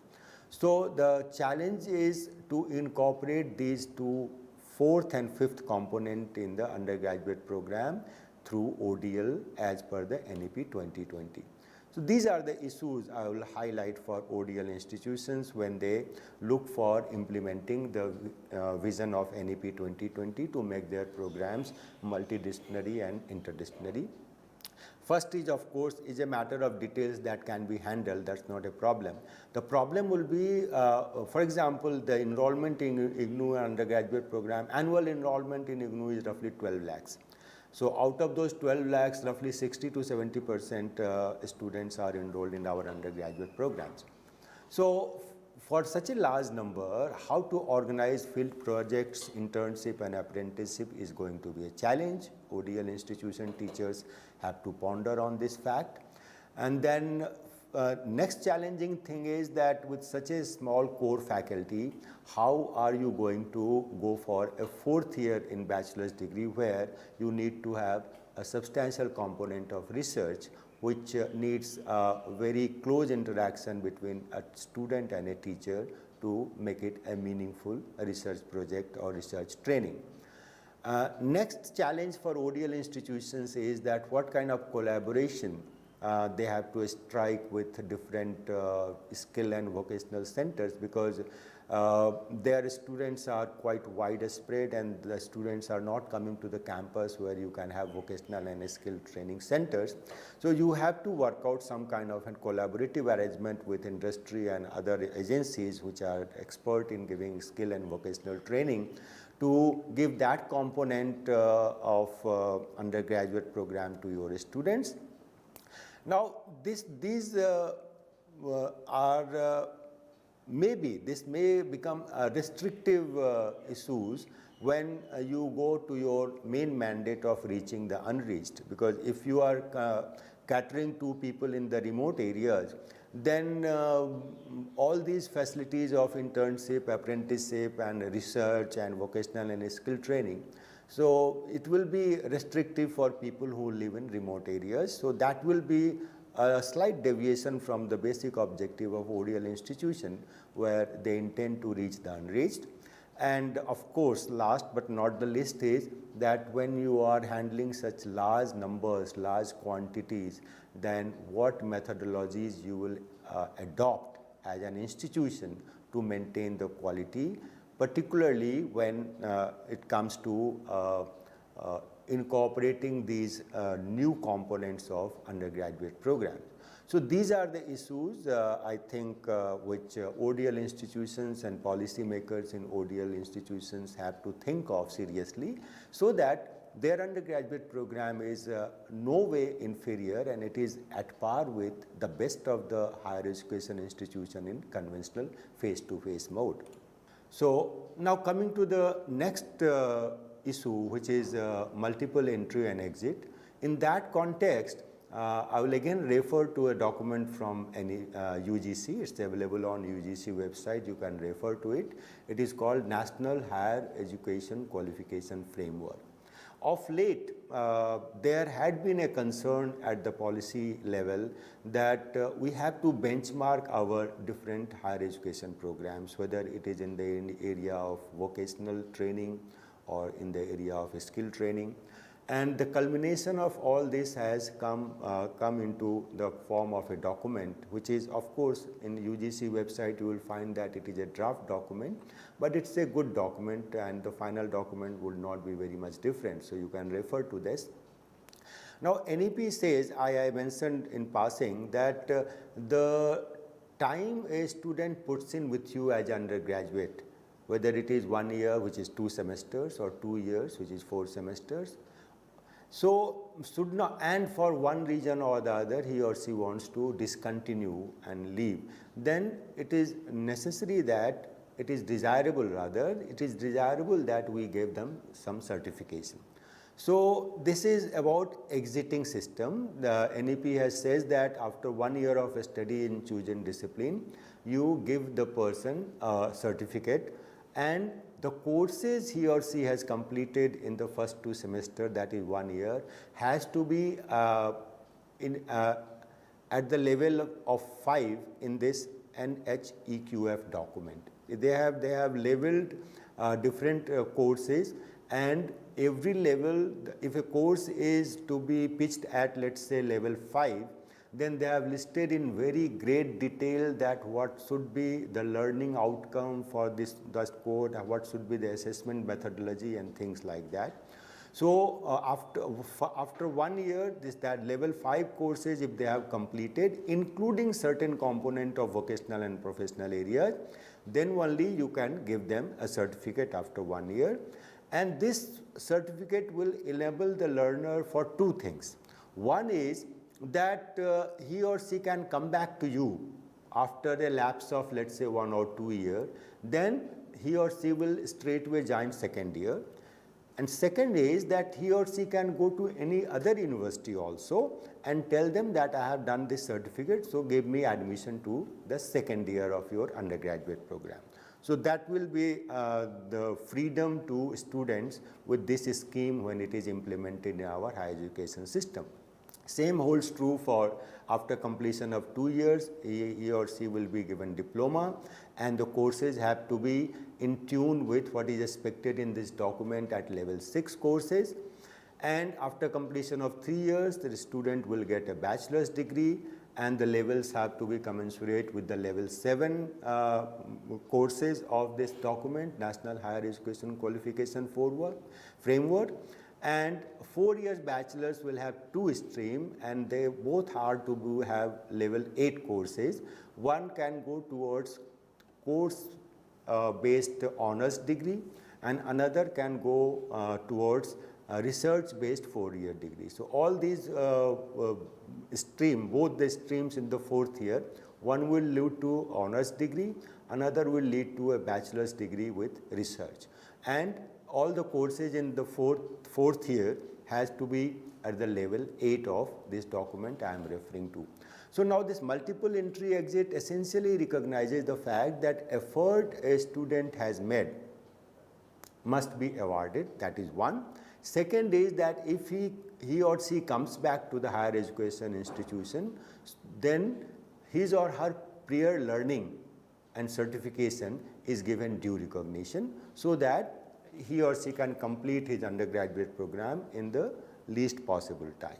So that is another aspect, and for this to happen, we need to have a some kind of a framework for a structure of 4-year undergraduate program, which is adopted by all higher education institutions, universities and colleges. Then only this mobility will work. So in that context, it is necessary, and I am very sure that the regulator must be thinking on those lines. They are working on it. Some kind of a broad framework for a 4-year undergraduate program is likely to come very soon, and accordingly that will give a lot of freedom within, and accordingly universities can design their 4-year undergraduate program.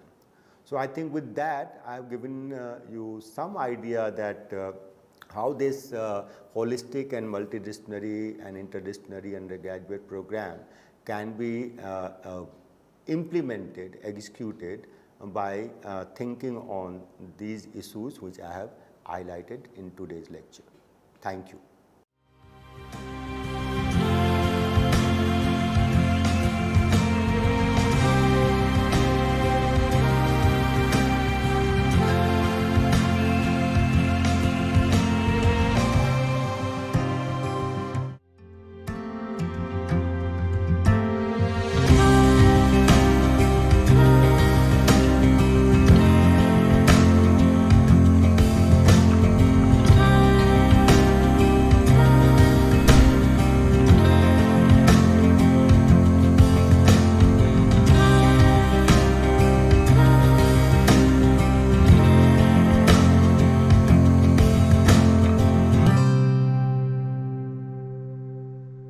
Namaste. Today I will speak on governance of higher education institutions.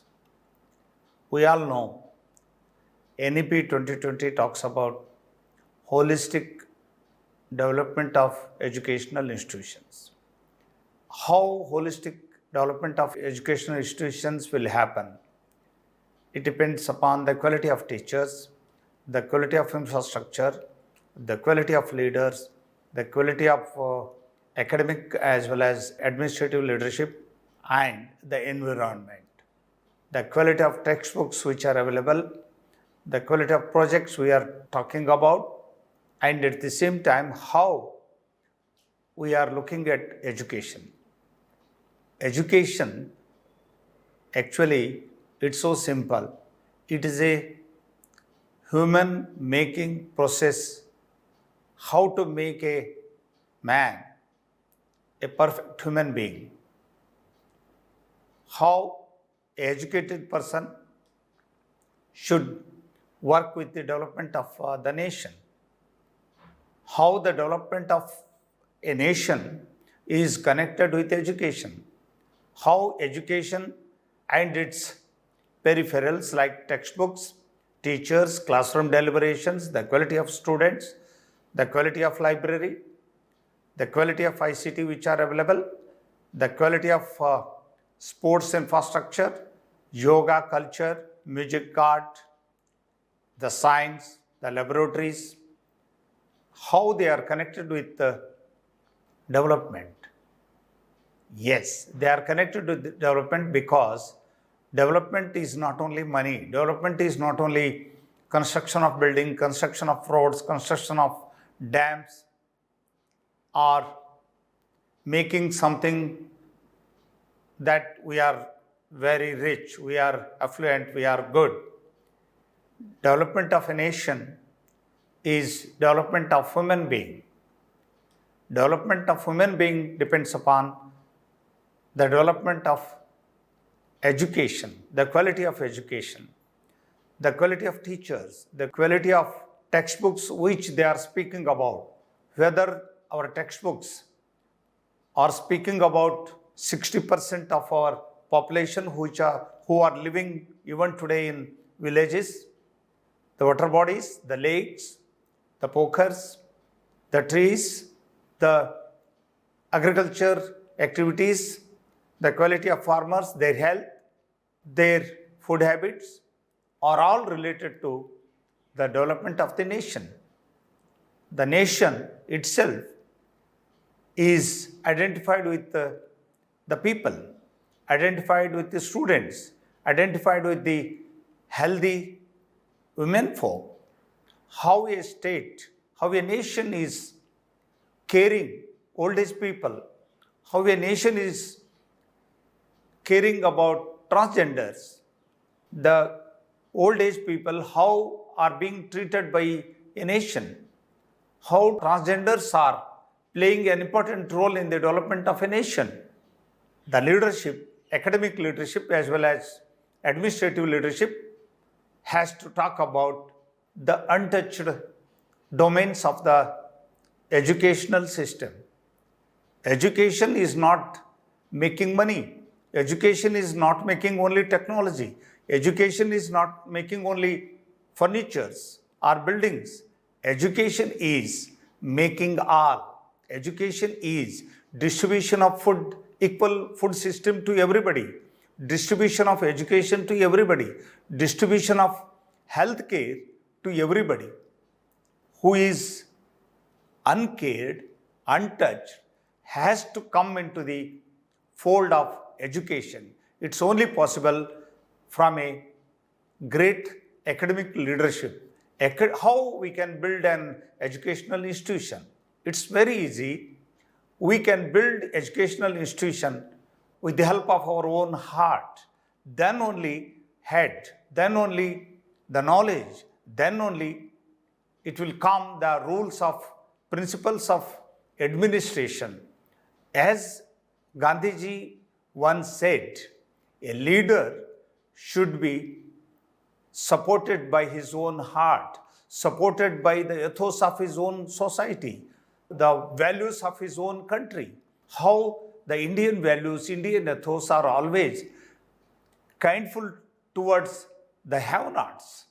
How it is possible? It is only possible these things should be laudable in our textbooks. Our textbook should be in our mother tongue. I am in the firm opinion of that. Pre-primary education to university education should be in our own mother tongue, should be in our own national language. And then only we will make wonders in education as well as in research, because the technology, the science doesn't have any language. That we linguist people, we language folk, language people will make science, will make mathematics, will make chemistry, will make physics in our own language. Then we can make it translated into other world-class languages, because the original thinking, the original thought process will be in our mother tongue only. So, we need to focus on mother tongue education. We need to focus on mother tongue classroom debate. We need to focus on mother tongue research in our own mother tongue. The world-class research institutions, they are making research in their own mother tongue. For example, China. So then we should come from our own silos. We should come up from our silos that we should make, because English, yes, we need English, but English is not everything. English is not mathematics. English is not science. English is not music. English is not yoga. Yoga is yoga. To learn yoga, we need not to know any language. We should be able to know the yoga. To prepare a food, Indian culinary art is not English or is not any language. It is an art. It is a skill. It is carpentry. It is yoga. It is music. It is tabla. We need to learn that skill. The training of our own students, the training of our colleagues has to take very seriously about mother tongue education, mother tongue training, mother tongue research, and mother tongue conversations in classroom and debates in public debates also. Because through mother tongue, we can make wonders. Our students of our nation, we're all struggling to learn English. We are struggling with a foreign language. We are struggling with a language where its roots are not enrooted in our culture. Then our culture is enrooted in our mother tongue. So we should understand, thanks to NEP 2020, thanks to our Honorable Prime Minister, they are talking about mother tongue education. Our Indian scientists now they are focusing on research in mother tongue education. So mother tongue education, classroom debates, and a leader who is talking about education development, nation development, institutional development, that conversation must be in mother tongue only. Then only our stakeholders will come to know the cent% zeal. They will come to know the essence of our conversation. The essence, what I would like to convey a message to my colleagues, it's only possible in mother tongue. It's only possible in our own language. A leader should understand the legacy of our Indian languages. A academic leader should know the legacy of our heritage of our Indianism, Bharatiyata. How Bharat is great, how Bharat was rich, how Bharat is scientific, how Bharat is hardworking, how the women folk is hardworking. The revolutions, the white revolutions, the white flood revolutions, the green revolutions, or production revolutions, they are all possible only because of women folk. It is only possible because of the people from the rural background, the people from tribal background, the people from slum background, the people from hard zone areas or hard-working people. How tribal students are very good in sports. Why they are very good in sports? It need not to be researched because it's open. Because they have been trained by the mother nature to be hard. They have been trained by the habitat, by their own jungle, that they have to be strong to live.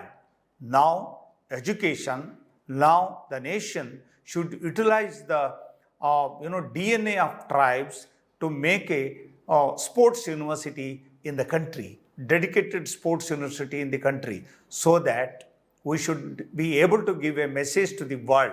One can make their future even in sports, even in wrestling, even in running, even in high jump, even in long jump, even in tabla, even in harmonium, even in yoga, even in Indian culinary art, even in singing, one can make wonders.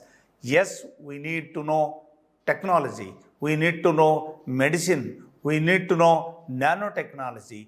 Before that, we need to know Indian music, we need to know tribal medicinal system, we need to know the knowledge system of our own mothers and sisters and nanimas and dadimas. Educational institutions and their leaders have to understand Bharat, have to understand our nation through its roots, how rainwater system has been a technology in our own country. A person who is a farmer, who is a very small land holdings, but he knows rainwater harvestment and how they know how to preserve the forest, preserve the food, preserve the wealth, preserve the natural resources. These things should come into educational system, should enter into textbook, should be part of our classroom deliberations to make our education, to make our classroom deliberations vital, make very vibrant.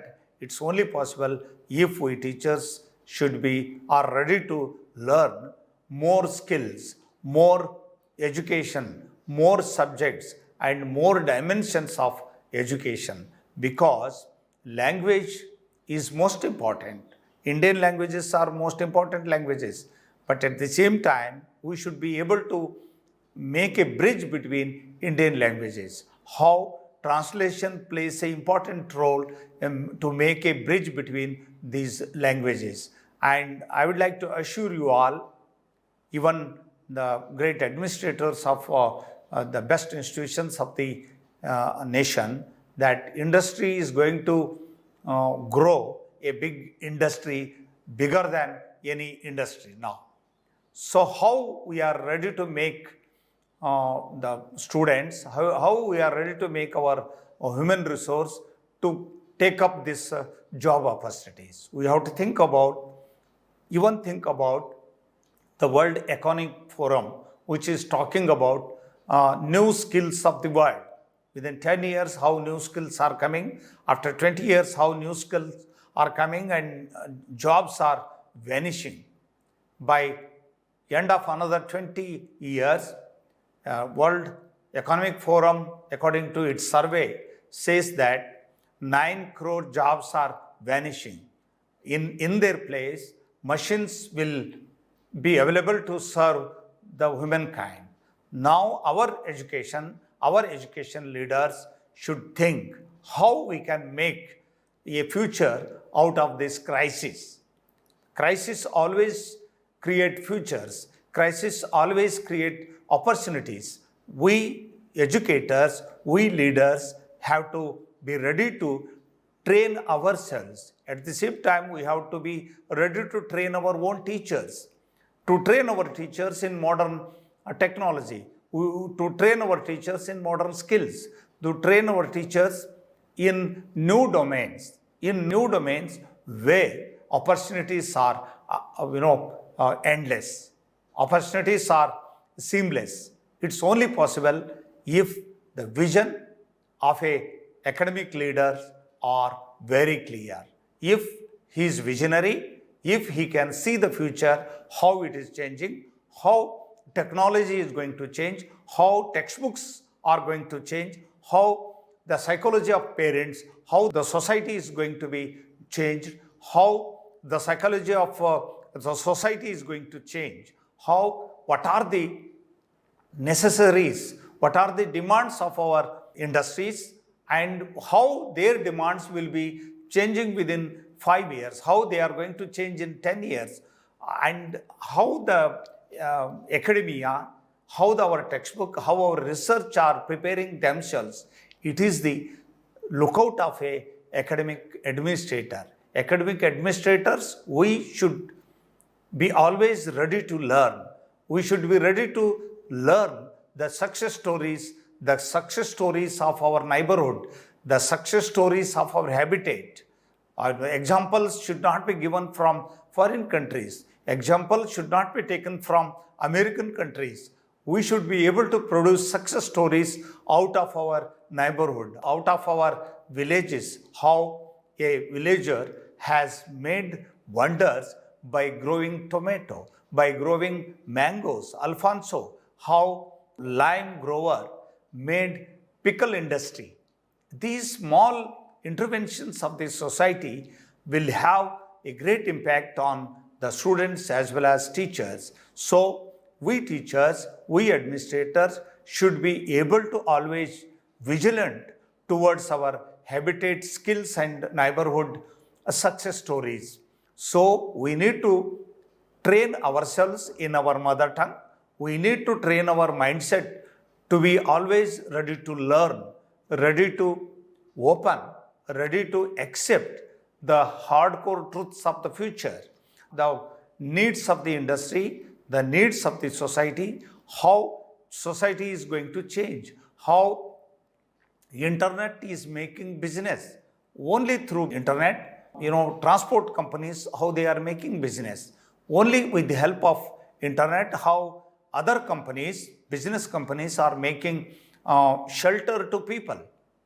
Without having a hotel, without having a home, without having a space, how business avenues have been abundantly made available. It's only possible if we are able to make the internet as part of our business, as part of our education, as part of our administration. We need to know the importance of Wi-Fi. We need to know the strength of our own students, the strength of our seamless strengths of our own teachers, and the parents who are now talking about only engineering education, only talking about only medical education. We need to train them, we need to convince them. Music is also equally important than medicine or engineering. And sports also equally important, because sports keep us fit as well as our heart and head. And now the government of India, now the world is going to make a future even in sports. It's only possible if administrators are always able to research on the neighborhood skills and neighborhood whereabouts. And at the same time, we have to keep an eye on the changing moods of our institutions, changing moods of our own teachers, changing moods of our own textbooks, changing moods of our society, changing moods of our catering industries, service industries, changing moods of our computers, changing moods of our laptops and mobiles, and at the same time, changing moods of our birds of our campus, changing moods of our flowers, changing moods of our green leaves. If an administrator, an academic administrator is vigilant, ready to learn, and ready to be practical, more practical, ready to think the future, and he or she will be very much successful, because through the opportunistic view, through a vision that going to make wonders in the future, it's possible to make today only, create today only tomorrow's opportunities. It is only possible through a visionary leader. My friends, we all know, world is changing, time is changing, the rainy seasons are changing, the sunlight, the moonlight, the trees, the flowering, the fruitery are changing, food habits are changing, living habits are changing. But we need to be strong with the Indian ethos of our own society. We need to understand the concept of Rama, the concept of Dharmaraj, the concept of yoga, that do well and you will get the well. Do good things, you will get good things. Follow always the best things. Don't follow crossroads. Don't go for making money very fastly. If I do as a academic leader, if I follow these things, my teachers will follow, my deans will follow, my head of the departments will follow, my young teachers will follow, and students also will follow. My dear friends, we must understand my words will not be trusted by the society. My words will not be, my preaching will not be trusted by my core, trusted by my colleagues, will not be trusted by my students, my activities. My doing will be seen and followed by my friends and my society, as well as even my own children. So the great poet Kabir Das said, Kathini and Karni must be one. The words and the doing must be one.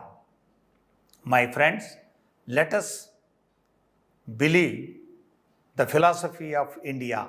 Let us believe the great sayings by the great saint Vivekananda that education is to make the poorer happy. Education is to give food, shelter to the people who doesn't have. It's only possible if we are able to give a quality education to our young generation, then they will be able to give the best education to their futuristic students and to their children. So let us, with the help of NEP-2020, with the help of National Curriculum Framework, with the help of our own ethos, our own myths, and war, a charity of our nation, as Gandhiji once said, knowledge and hand should go together. Then only we can make wonders in India. Then only we will be able to make India a great futuristic India. My friends, education should be able to make the student to do something. He or she who got educated in our institution should be ready to make with their hands one or the other thing, because preaching is not only education, preaching is a small part of education. Doing is also a big domain of education. So, Kathini and Karni should go together. At the same time, knowledge and hands should work together. This is the essence of our education. Thank you very much. Jai Hind, Jai Bharat.